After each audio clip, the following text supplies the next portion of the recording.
ജീവിത അവസാനം വരെ നമ്മളോടൊപ്പം നിൽക്കുന്ന ഒരു ഫ്രണ്ട് നമുക്കുണ്ടാവണമെന്ന് ആഗ്രഹിക്കാത്തവരുണ്ടോ?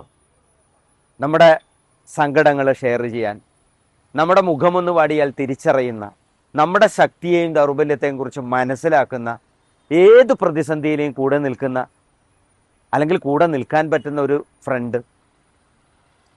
എന്നാൽ സത്യം എന്താ? പലർക്കും അത് ലഭിക്കുന്നില്ല എന്നുള്ളതാണ്. അങ്ങനെ ലഭിച്ചവരൊക്കെ വലിയ ഭാഗ്യവന്മാരാണ്.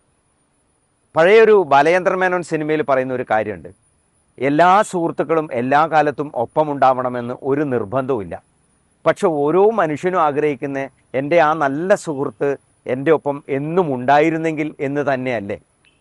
ഏതൊരു മനുഷ്യനും ഏതൊരു സൗഹൃദവും വിട്ടുപോകാനുള്ള അവകാശമുണ്ട്. അവിടെ മറ്റൊരാൾക്കും അത് തടയാൻ പറ്റില്ല. വിട്ടുപോകുന്നവർക്ക് അവർക്ക് അവരുടേതായ കാരണങ്ങളുണ്ട്. ആ കാരണങ്ങൾ ഏറ്റവും പ്രധാനം എന്താണെന്നറിയോ?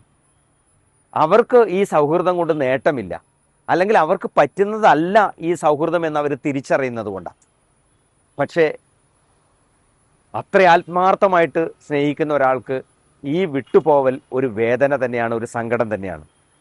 അപ്പോൾ ബന്ധങ്ങൾ ശക്തമായി നിൽക്കാൻ നമ്മൾ എല്ലാ വിട്ടുവീഴ്ചകളും ചെയ്തിട്ടൊന്നും കാര്യമില്ല. നമ്മളെ സ്നേഹിക്കുന്നവർ നമ്മളെ അത്രമേൽ അല്ലെങ്കിൽ അൺകണ്ടീഷണലായിട്ട് സ്നേഹിക്കുന്നുവെങ്കിൽ മാത്രമേ അത് എല്ലാ കാലത്തും നിലനിൽക്കുകയുള്ളൂ. കാരണം മനുഷ്യൻ്റെ ജീവിതത്തിൽ ഒന്നും എന്നും ഒരുപോലെ ആയിരിക്കുകയില്ല. എന്തെങ്കിലുമൊക്കെ എപ്പോഴെങ്കിലുമൊക്കെ സംഭവിക്കുകയും ചെയ്യാം. അതുകൊണ്ട് ബന്ധങ്ങൾ എന്നും നിലനിന്ന് പോകുന്നത് ഏറ്റവും വലിയ ഭാഗ്യമാണ് എന്ന് മാത്രം കരുതുക.